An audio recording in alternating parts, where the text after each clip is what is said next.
안녕하십니까, 박사호입니다. 중공군이 예고한 것처럼 8월 4일 12시부터 소위 Reunification Operation Rehearsal, 무력 통일 작전 리허설을 시작했습니다.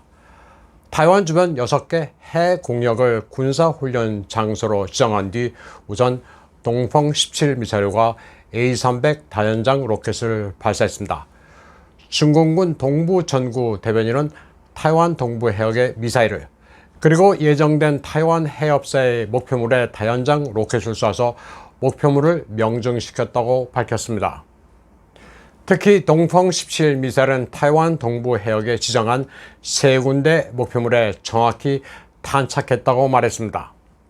그리고 낸시 펠로시가 한국을 거쳐 일본에 도착했을 즈음 중공이 발사한 미사일 가운데 5발이 일본의 배타적 경제수역에 떨어졌다고 기시노부오 일본 방위대신이 밝혔습니다. 타이완과 가까운 일본 최남단의 섬 요나쿠니 해역에 미사일이 떨어진 것으로 추정됐습니다.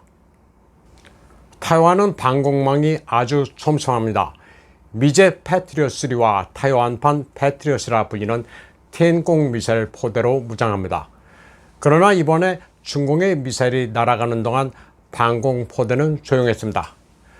발사를 위해 레이더를 가동하면 스펙이 노출되는 점을 우려한 측면도 있고, 패트리엇 미사일은 단가가 너무나도 비싸 함부로 쓰지 않은 이유도 있는 것으로 전해집니다.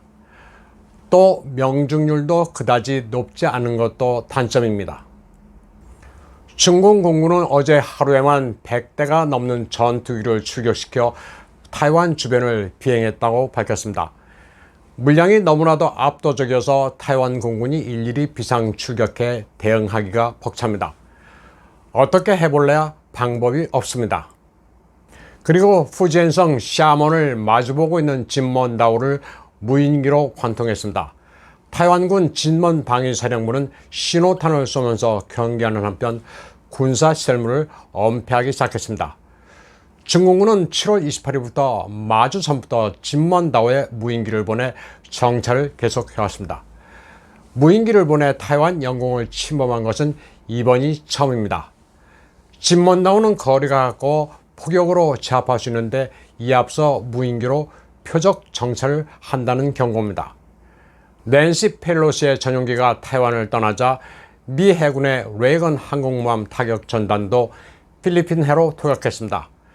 타이완 해협 근처는 P-3C 초계기가 나타나 조심스럽게 정찰을 하고 있을 뿐입니다. 이번에 중공군은 아주 호전적입니다. 미군이 타이완을 도우려 올 테면 오라는 식입니다. 그리고 타이완 당국이 믿고 있던 낸시 펠로시가 떠났으니 이제 호되게 당할 시간이 됐다는 스탠스입니다. 전면전이 발발할 경우 중공군의 첫 번째 타격 목표는 타이완 북부 신주현에 있는 해발 2618m의 러산 레이더 기지입니다. 레이더 탐지 범위가 중공 내륙 신장 유루까지 모든 비행체의 움직임을 탐지하는 강력한 위력을 지니고 있습니다. 미군과 정보 자산을 공유하는 타이완군의 눈입니다. 중공은 또 타이완군의 유일한 확증 파괴 무기의 배치 현황도 파악하고 있습니다. 슝펑 2E 크루즈 미사일을 포함한 미사일 전력은 베이징, 상하이, 광저우 같은 주요 도시와 산샤댐을 겨누고 있습니다. 지난 몇 년 동안 중공군은 타이완 영공을 침범해가며 이들 미사일의 신호를 꾸준히 탐색해 왔습니다. 타이완이 보유하고 있는 미사일들은 마지막 반격 차원의 무기입니다. 이번에 중공군이 설정한 실탄 연습 해 공역은 타이완의 주요 군사 기지들을 정확하게 겨냥하고 있습니다. 타이완 국방부와 공군사령부, 해군사령부, 그리고 전시의 총통이 군대를 지휘하는 헝산 주유소 벙커까지 정교하게 염두에 두고 있습니다. 수도 타이베이에는 3개의 주요 공군기지가 있는데 중공군은 개별 기지를 격파하는 임무를 3곳의 공군부대에 할당했습니다. 중공군이 전면적인 공격을 감행할 경우 타이완의 주요 공군기지는 중요 폭격 대상입니다. 타이완 공군은 그래서 최대한 공군 전력을 잔존시켜 반격한다는 전략을 가지고 있습니다. 타이완 동남부 화롄 공군기지와 그 바로 앞에 자산 공군기지가 반격의 거점입니다. 자산 공군기지는 화강암으로 된 산의 터널을 뚫어 전투기를 출격시키게 되어 있습니다. 여기에는 전투기 200대를 경납할 수 있습니다.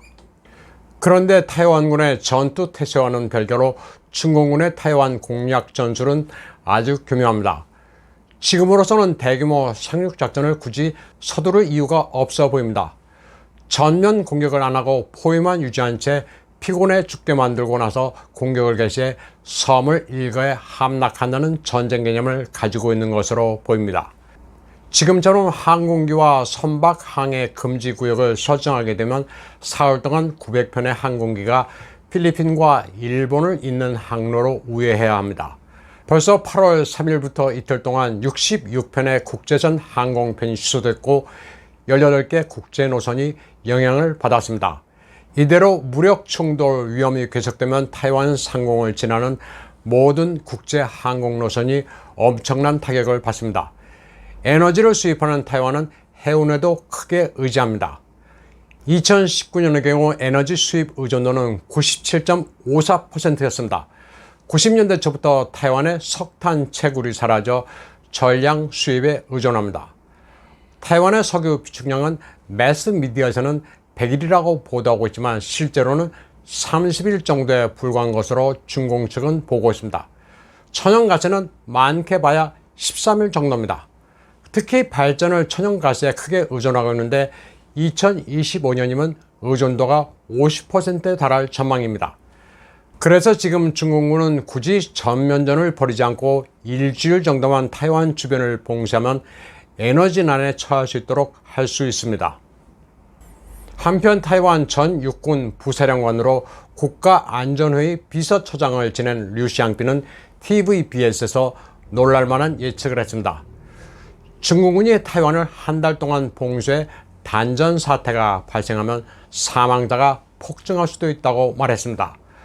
타이완이 섬나라이기 때문에 외부와 쉽게 단절이 가능하다면서 봉쇄 기간이 열흘이 넘어가면 에너지에 큰 문제가 생길 것이라고 말했습니다. 에너지 수급 문제로 단전이 생기면 국가 기능 마비는 차치하고서라도 국민들이 죽어나갈 것이라고 설명했습니다. 그는 전 미국 부통령 앨 고어의 연구 결과를 예시로 들었습니다.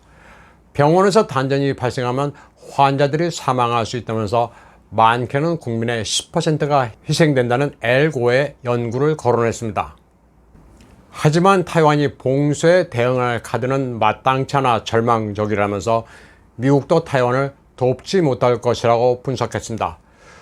중공으로부터 2,000해리 내 미군이 마땅히 중공을 상대할 전력이 없다고 그는 말했습니다.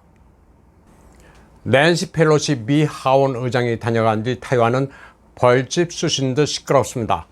그런데 국제정세의 내막을 알려면 돈의 흐름이 중요합니다. 8월 3일 미국의 한 경제지입니다. 낸시 펠로시가 타이완 반도체 기업과 만나는데 그게 그녀의 주머니를 채우는데 도움이 될까가 제목입니다. 펠로시는 반도체 법안이 타이완과 미국의 협력을 위한 기회를 만들 수 있다고 언급한 바 있습니다. 그런데 바로 미국 타이완 관계 개선과 반도체 법안의 수혜를 받는 회사는 낸시 펠로시가 간접적으로 투자한 회사라는 게 핵심 포인트입니다. 펠로시는 타이완 총통 차이잉원을 만난 데 이어 TSMC의 마크 류도 만났습니다. 최근 통과된 반도체 법안은 해당 산업에 자금을 지원하게 되는데 이는 미국 내 파운드리 공장 건설을 촉진할 수 있습니다. 아마도 펠로시와 마크 류 사이에는 이와 관련한 대화가 오갔을 수도 있습니다. TSMC는 애리조나에 120억 달러 규모의 공장을 건설하고 있습니다. 펠로시 부부는 TSMC의 주식을 가지고 있지는 않습니다. 그러나 TSMC 주식에 많은 투자를 한 얼라이언스 번스타인 홀딩스라는 투자 자문회사의 주식을 가지고 있습니다. 얼라이언스 번스타인은 7월 말 기준으로 TSMC 주식 147만 주, 1억 5,300만 달러어치를 소유하고 있습니다. 그런데 펠로시 부부는 2020년부터 세 차례에 걸쳐 얼라이언스 번스타인 주식 6만 주를 사들였는데 그 가치가 지금 270만 달러에 달합니다. 낸시의 남편 폴 펠로시는 아내가 반도체 법안을 하원에서 통과시키기 직전 엔비디아 주식에 콜 옵션을 행사했습니다. 이게 $500만 낸시 펠로시는 워렌 버핏을 능가하는 주식 투자의 고수로 등극했습니다. 하원 의장을 하면서 모든 정책 방향을 주식 투자에 연결시켜 땅 짚고 헤엄치기식으로 거저먹으니 당연히 워렌 버핏 저리 가랍니다. 그녀의 남편 폴 펠로시는 주식의 신으로 불립니다. 미 증권가에서는 펠로시가 어떤 종목에 투자했는지 참고해야 한다는 말이 나오고 있습니다. 낸시 펠로시 포트폴리오는 중요한 투자 정보입니다. 그녀가 관심을 가지고 있는 종목들은 애플, 마이크로소프트, 테슬라, 아메리칸 익스프레스, 월트 디즈니 등입니다. 테슬라의 경우 바이든이 연방정부의 자동차를 모두 전기차로 바꾸라는 행정명령을 내리기 한 달 전에 사들여 막대한 차익을 챙겼습니다. 미 하원의장 낸시 펠로시의 말 한마디 일거수일투족은 모두 돈과 관련되어 있습니다. 국제정세가 요동침에 따라 샀다 팔았다 하고 있습니다. 자유민주주의 수호, 전체주의와의 대결, 다 좋은 말입니다. 하지만 국제정치가 움직이는 원리는 결국 돈과 이익입니다. 당위와 현실은 엄연히 다릅니다. 오늘 방송은 여기까지 하겠습니다. 시청해주신 여러분 감사합니다.